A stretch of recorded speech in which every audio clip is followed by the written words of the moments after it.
Simple treatment for hemorrhoids. 1. Eat carrots often.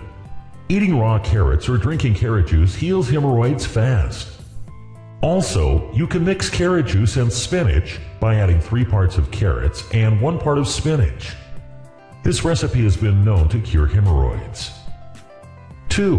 Blend 1/2 cup of sweet mango juice along with 25 grams of curd plus 1 teaspoon of ginger juice and drink it.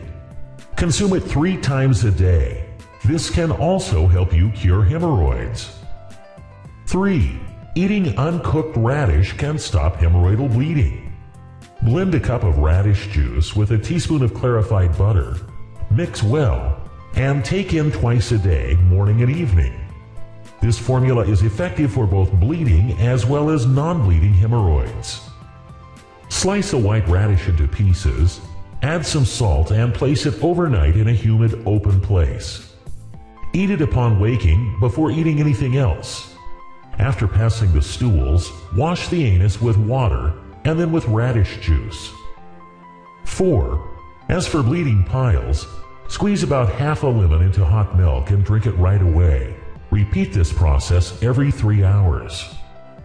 5. Or alternatively, grind dried gooseberries into powder and mix a teaspoon of this with buttermilk and take in the morning and evening.